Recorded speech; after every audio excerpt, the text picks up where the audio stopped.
Қайынатасына жар болған келіншек.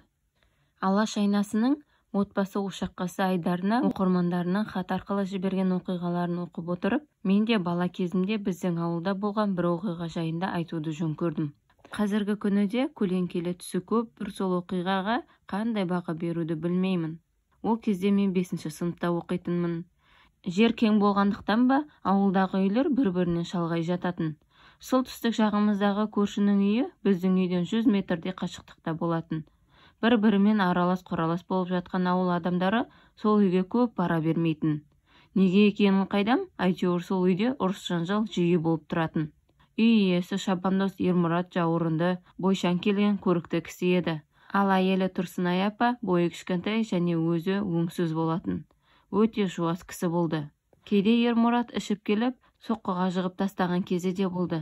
Бірақ көшеге шығып қашпайтын, төркініне де кете алмайтын.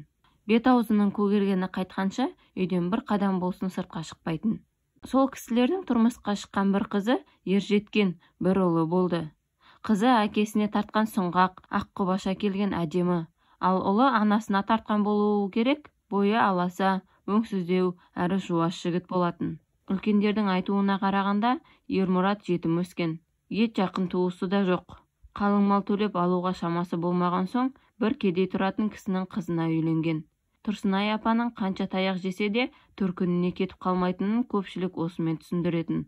Тағы үлкендерден еститінім, Ермұраттың ішіп алып әйелін жиі ұратындығы, оның менсінбегендігінен деп топшылайтын.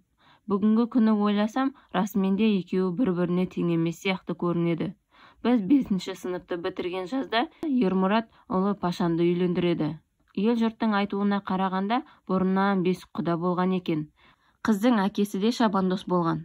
Бірақ ол қызы бойжеткен шағында өкпе ауруынан қайтыс болған көрінеді. Берген сертін бұзбайын деп, қызын Ермұраттың баласына беруді әйеліне аманаттап кеткен екен. Әйел де күйеуінің аманатына қиянат жасамай, қызын Ермұраттың баласына ұзатады. Пашанның келіншегі Батима қос бұрымды, белден төмен түскен сұлу еді. Бойы да Пашаннан ұзын болатын. Елдің бәрі қызығып қарайтын. Кейбір көреалмаушылар бойында бір кемшілігі бар шығар, әйтпесе мынаған қалай тиіп жүр десті. Енді бірі есі дұрыс емес екен, көтеріліп ауырады екен деп те өсектеп жүрді. Бірақ Батиманың кемшілігін де, көтеріліп ауырғанын да көрмедік. Сол жолы күзде Тұрсынай апа ауырып үйден шықпай жатып қалды. Баз біреулер Ермұрат ұрып, майып қылып тастапты десті. Осымен күндер өтіп, не болғаны белгісіз, Тұрсынай апа қыста қайтыс болады. Ермұрат көкпар шауып нәпақа табады. Сол кездері ар демалыс сайын көкпар болып тұратын. Ермұрат көкпардан еш құр қайтпайтын. Кейде киіз, кейде кілем, кейде мал олжалап қайтатын. Ал Пашан үйдің малын бағатын, күн ұзаққа далада жүреді. Ондай кездерде үйде Ермұрат пен келіні қалатын. Күндердің күнінде ел ішінде Ермұрат келінімен көңілдес екен деген сөз шықты. Бұл сөзге біреу сенсе, біреу сенбеді. Сол сөз Пашанның да құлағына жеткен болуы керек, анасының жылы болмай жатып, ол асылып өлді. Пашан өлгенде Батиманың бойында ештеңе болмаған. Сондықтан ауыл адамдары Пашанның жетісі өткен соң Батима төркініне біржолата кететін шығар деп күтті. Алайда Батима Пашаның 40-ы өткенше үйінде болды. Және 40-ы өткеннен кейін де ешқайда бармады. Гу-гу әңгіме ауыл ішінде өршіп кетті. Күйеуінің жылын өтуін күтіп жүрген болар деп Батиманы аянышпен де қараушылар болды. Бүкіл ауылдың әңгімесі осы үй төңірегінде өрбейтін.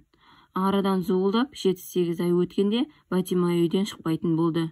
Бұрында көп бара бермейтін ауыл адамдары Пашан өліп, өсек аян көбейген соң ол үйге бас сұғудан қалған. Бір демалыста Ермұрат көкпарға кеткен болар. Батиманың жағдайын білейін деп барған көршінің әйелі тал түсте қайыната мен келіннің төсектес болып жатқанының үстінен түседі. Сол күні-ақ ол әңгіме бүкіл ауылға тарады. Ол әйелдің өсек аянға жақын екенін білетін ауыл адамдары бұл әңгімеге сенер не сенбесін білмеді. Алайда көп ұзамай шындықтың беті ашылды. Арада 2 ай өткенде Пашанның жылын берді. Құдайы асқа барған ауыл адамдары Батиманың аяғы ауыр екенін өз көздерімен көрді. Бір қызығы, бұған дейін Батиманы жерден алып жерге салып келген ауылдастары енді оған аянышпен қарады. Бар кінәні Ермұраттан көрді. Ақсақалдар жиналып Ермұратты ауылдан көшіру керек деп шешті. Бірақ Ермұрат Батиманың ай күні жақын екенін айтып, біраз уақыт беруді сұрайды. Көп ұзамай Батима ұл тапты. Қанша кінәласа да ауыл әйелдері болып, үйіне барып Батимаға аяқ-қолдарын бауырына алуға көмектесті. Ауыл ақсақалдары да баланың буына қатқанша көш деп мазаламаймыз деді. Бір күні Ермұрат ауыл ақсақалдарының үйіне шақырып кешірім сұрайды. Батасын беріп, молдаға Батима екеуінің некесін қиюға рұқсат беруді сұрайды. Мұндай өтінішті күтпеген ақсақалдар алғашында абдырап қалады. Біреуі олай дейді, біреуі бұлай дейді. Әйтеуір ең соңында Ермұрат пен Батимаға бата беріп, некесін қию керек деп шешеді. Содан кейін арада 3 жыл өткенде Ермұрат пен Батима 2 баласымен басқа жаққа көшіп кетеді. Бәлкім өздерінің бастан өткізгендерін есейгенде балаларымыз білмесін деген шығар.